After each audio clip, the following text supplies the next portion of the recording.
Welcome to a Between Two Bookshelves special episode. I'm Attilio and this is Ashley. What's up, guys? And we are doing an interesting episode today. This is the top 3 books you absolutely have to read in 2020. And the reason we're saying that is we've been reading books like crazy, and we're going to keep doing it. I think we really like it. And so what we wanted to do is just put together a top 3 list of some of the books that we've reviewed in the past 6 months, and give you kind of like the biggest, the heavy hitters, the biggest impact books that we've had.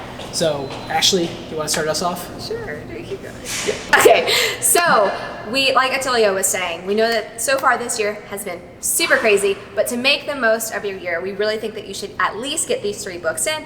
Our first book, and these are not in any order of importance, but just flat out saying them, is The One Thing by Gary Keller and Jay Papasan. What did you think of The One Thing? So, if you need to organize your life, if you need to figure out in what order you need to do your shit, this is that book. So this book probably had one of the highest effects on me and how much I wanted to start implementing some of the stuff that we were doing, like the butterfly effect. I think this book was the highest butterfly effect for me. And straight up, it's because it was so simple to just take what they wrote and organize it and like methodically put it together so that way you could put your life together, figure out what you want and get it done. And so that's why I think it's probably like it's on the top of our list. I don't know if these 3 are in any particular order necessarily, but definitely a big hitter. It's just like a way of thinking and creating efficiency in your life. And his idea is, what is this one thing that you need to get done in order to make everything else easier or unimportant for the rest of the day? And so having that focus, to this day, The One Thing was pretty early in our reading list. And today I still am thinking, what's the one thing? I have it written down in my calendar every single day. So this is definitely something that I've taken with me, and it's not like left my mind at all. So you guys definitely need to check that out. Any of these books that we're mentioning, we'll link the original review videos down below so that you can get a little bit more in-depth rating on what we thought about it at the time and see if it's for you or not. Yep. And then definitely links as well. You'll be able to go check them out on Amazon or whatever through us, so hopefully we can hook you guys up there too. So the next book? Yes. Unfuck Yourself by Gary John Bishop. Yeah. So this book, Stoicism to the max, pretty much, to me, this is like the ultimate sort of self-help mentality book. Basically, like you were saying, what was the tagline? Get out of your mind and into your life, I think. Yeah, I think that's what it is.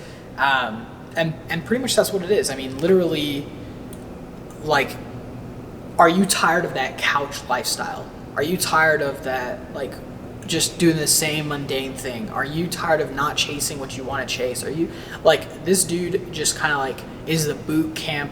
He's like the drill sergeant. Yeah. Right? He's like the dude that's going to just sit there and be like, dude, get after it. Like, do this. Like, do it, go.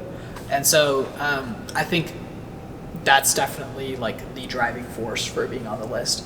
Yeah, especially having experienced quarantine through all. This book was read before quarantine, or the United States really recognized coronavirus as an issue.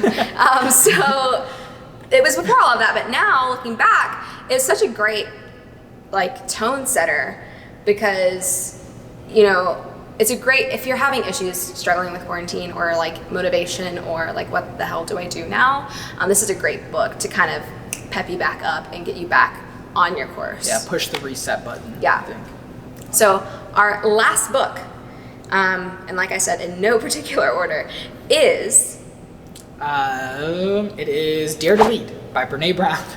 Dare to Lead by Brene Brown, I think was a huge impact book for us. Do you want to? Yeah, so Brene Brown is an amazing, super smart, super experienced very wise woman who put basically all of her knowledge in this singular book. She has a lot of other books that she has written, but this one encompasses a lot of the things that she talks about in her previous books. So this just really talks about the psychology and what it takes to have a successful workplace, successful like even home life, and just like the mind behind success, I think is a good way to put it. Yeah, and I think it's like effective success, I think is the other big portion to it. This is something that I actually recommended my parents read, and I bought them copies after we read it. It's just like a lot of like empathy, vulnerability. It's like things you don't think of that you don't correlate it with success. Yeah, you don't correlate it with success, and you don't maybe even think about like this is how a relationship should be between any two people or any three people or any 25 or 100 people. So like you don't think of it maybe as the reason why things are successful, but it's like absolutely the reason why things are successful. And so if you're struggling like at home, if you're struggling in the workplace, if you're struggling anywhere, for anyone, like this isn't even like a leadership book, I think, then you should pick up the book and read it. Yeah, it's a great book, and it will definitely make you reevaluate what's going on around you, who you have in your life. Are they helping you become successful? Are you helping somebody else become successful? Are you like pouring into them and helping them take it to the next level as well? So this is just a really great book.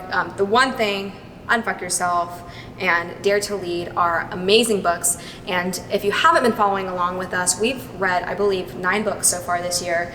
We have 11 more to go, I think that's the number, 11 more to go before the end of 2020. So if you're not one for one with us and you haven't read all of these books yet, pick up these 3 minimally, because these are amazing, and I think they've changed the trajectory of my 2020, because there's been a lot of curveballs this year, and these have kind of helped me balance out and stay on track. Yeah, they definitely, I mean, even just looking back, like you can, after you read a book, I feel like you can apply something immediately, always. Or there's something somewhere that it'll shape. Like as you're reading it, that reticulator, the reticular activator center of your brain, or whatever it's called, where if you're thinking about something, you'll see the opportunities in front of you. I mean, that activity center is just going crazy while you're reading them. These 3 just kind of like open it up, crack open the opportunities, stop getting down on yourself, and just take all of this as an opportunity to grow rather than an opportunity to be like, what's going on with my life? Yeah. So, because that's definitely something that you could succumb to right now. For sure. Definitely. And these books, and I haven't really thought about it until now, as a trio, are like super strong. I think that what Attilio and I have noticed throughout all of the books that we read, there's a commonality. And I think these 3 books are tied together just enough to make like a really powerful force if you read them all together, or in the same time period-ish. So we definitely recommend these books. Get these books. We'll have the links below down to Amazon. We'll have the reviews down below if you want a little bit more information on these books specifically. If you click our channel, you can check out all of the books we've done so far and the books that we're going to do later this year. Check us out on Facebook, Twitch, and of course, YouTube. Thanks for another Between Two Bookshelves, guys. Bye.